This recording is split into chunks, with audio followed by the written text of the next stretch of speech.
Good morning, everybody, or good afternoon. Welcome to Earth Science. Let's do the Eccentricity Lab, or the Drawing Ellipses Lab. An important one because, and I'll mention this in their video, this is going to be a lab that you have to do as part of the Regents. That Regents will have 3 actual lab stations at it where you'll be performing different tasks. This is one of them, so make sure that as you do this, you're focused, you're paying attention, and like in the video, each one of you needs to draw one of these things as part of the lab. So yeah, let's do some like basic vocab to get us through this, just to get us all on the same page. I'll keep some of it simple. One of them's got to be slightly complicated. Ellipse is the shape of planets' orbits or moons. Orbits in nature tend to have this elliptical shape. They are not going to be perfectly circular. And today's lab is to measure how not perfectly circular are they. Planets will orbit these points. So when we talk about focus, there's going to be F1 and F2. And then the plural of that is foci or foci. So these are simply the points being orbited. An important thing to note is that the primary body, which like for our planet is the sun, or the star, if any planet orbiting a star would be the thing being orbited. If we're talking about the moon orbiting the Earth, then the Earth is the primary body. Primary body is at F1. Call that F1. Okay. So the foci are the points being orbited. The primary body is the thing that gets orbited, and it is at the first focus. All right. So we should also note that you're going to be mathematically calculating this. Now, I was going to write this all out, but I decided just to stick it right here. This is right out of your reference tables, just so that we know that it's here. Eccentricity, there's the equation right there. It is the distance between foci divided by the length of the major axis. If that looks a little intimidating, don't worry. It's actually pretty easy. And you'll see it in the other video. F1 and F2 will be 2 points. You measure them. There's your distance between foci. Major axis will be in this lab. It'll be like the piece of paper is going to be folded. It's going to be the fold. So major axis, where it really is the longest possible line through an ellipse. As it turns out, it runs through both foci.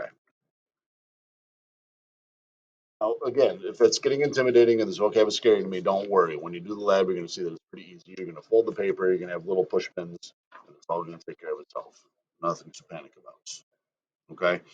Eccentricity. Here's where I want to be careful and be very specific and deliberate with our language. What I want to do is do like a little bit of a almost like a number line, and me. I don't care if it's a little sloppy, like this.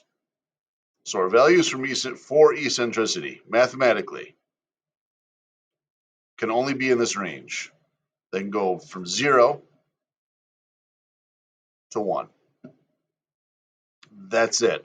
Every single correct answer has to be in that range. So hint, hint. Let's go down to the questions you're going to be doing later. What is the approximate eccentricity of this ellipse? Look at your choices. One of those, even though you've never calculated one, you're going to know right now is wrong. They have to be in between those two values. If it were 0, it would be a circle. And that's kind of handy because the number 0 kind of looks like a circle. If it were 1, sometimes I used to say it's like a line, which is kind of like number 1. What number 1 would be is a not closed orbit, or sometimes what we call a parabolic orbit. And if you've been in math class, I'm sure you've drawn a parabola by now. A parabolic orbit would be the kind of thing where it's not closed, like a parabola, when you plot a parabola. So like asteroids, things that are just flying around the universe, flying around the galaxy, flying around the solar system, that don't necessarily have a closed orbit that they've fallen into. That would be and eccentricity of 1. We're not really going to deal with that, honestly. All the orbits we're going to deal with are closed, and therefore we'll have an eccentricity between 0 and less than 1. Okay? I'll throw that term parabolic over here just in case it shows up, which it does. I ask you to draw that once in the lab, and that's it. All right. So what I want to do, though, is be specific with our language. We're measuring eccentricity. What I'll have a lot of people say through the years, and what I want to avoid, is more elliptical or less elliptical. And that's not the way to say this. Let me blow this up right here. We'll use a future question as an example here. So you're going to be dealing with this question a little bit. Oh, look at that. It printed over the line a little bit. No big deal, I suppose. But diagram below represents the position of Earth in its orbit and the position of a comet around the sun. If we were to look at these, what I want to say is that this one is less eccentric. This one is more eccentric, not more elliptical or less elliptical. And I have seen Regents questions that break that rule, and maybe that's me being picky, but that's the specificity of language I want to look for with you folks as we work this lab. Why? The shape is an ellipse. It's not more elliptical than another ellipse. It's just an ellipse. It's like that table over there. That table is not more table than that table. They're tables. That's what they are. That's not a thing that describes like how table-y they are. They're tableosity, right? They're just tables. These are just ellipses. But as we start to deal with them being in different shapes, having different eccentricities, that's where we're going to get specific with our language. So let's write this right here. That as we get down towards this end of the spectrum, towards this circular end of the spectrum, they are less eccentric. And as you get up here towards to where they like go from being circular to really like flattening out and making a very like elongated oval shape, those are the ones that are more eccentric.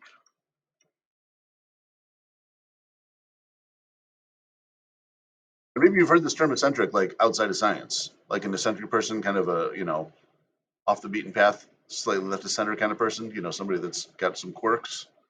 I'm if you've heard that term, think about that in terms of these circles. It's like less eccentric is more like the normal circle. As they get more and more eccentric, they get more and more like out of normal, I suppose, if that helps. Okay. So again, that's a more eccentric one. You want to do one question? Let's do one question. What the heck? Let's look at it. Oh, we haven't done that yet. So no, you're gonna have to do that on your own. Sorry. That's what I get for improvising on the way here. All right, so yeah, so that's what you're going to do. You're going to use this language, draw some ellipses that will kind of look like this on a piece of paper, and calculate some eccentricities and figure out what happens as this distance between foci goes up. Okay. One thing I want to say real quick, because I didn't on the other video, you'll be color coding these. So you're going to pick the colors, but what I recommend doing is like I picked yellow for number 1 when I did it. Is like coloring in. Whoops, we're going to want to like shade it. So let's try that again. If you take your transparency down a little bit right here and shade it in, then you can see through it. I did red for my second one. So kind of color those boxes in a little bit. That way I'll know when I look at your piece of paper, that one goes with this one, and we'll figure it out. So you'll measure the distance between foci, you'll measure the length of the major axis, and then the equation is very simple. Distance between foci divided by length of major axis. Eccentricity round to the nearest thousandth. That means decimal and 1, 2, 3 spots after the decimal. That's kind of the standard. And when you look at the reference tables, you'll see that that's how they do them for all of the planets. Decimal, 3 spots. Yeah?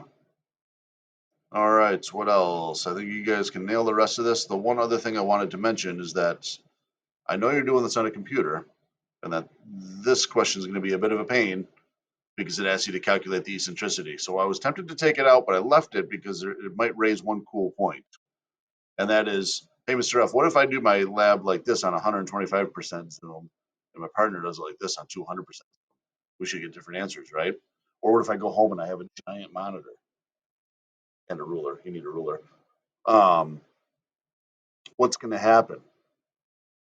And what happens, interestingly enough, and it's kind of a neat lesson within this, is that since it's a ratio of this distance to this distance, it doesn't really matter what size you do it on. You could do it with this number and this number. Yes, those two numbers are going to be smaller, but the ratio of one to the other is going to be the same. Or blow it way up, measure this one to this one. And it still works, and it still should come out to the same eccentricity. The only way you can screw it up is if you do like, okay, I'm going to blow it way up and measure here to here on that zoom, and then for some random reason change it to this to measure to here to here. You can't. You got to do this the two measurements on the same like level of zoom, but it'll work. So I mean, maybe even try that with a partner. If one person's doing it kind of small, one person's doing it kind of big, compare your answers, see what happens. Okay, as long as you measure that distance divided by that distance, it's gonna work. And yeah, I think the rest of these are looking pretty good. These are going to get a little more challenging, but they're Regents questions. This is the expectation. They're thinkers. Take a minute. Don't read this, say, I don't know it, and I'm out. Take a minute. You got to think about it to get these things, and you'll be all right. And of course, it's going to use all of the notes that we've done before this when it comes to like the speed and the gravitation and all of that. So make sure that you have finished everything in 13 and lesson 14 up to this point. Watch the next video to see the nitty gritty on how to do it, and you're going to be in great shape. Good luck, folks. Thanks for tuning in.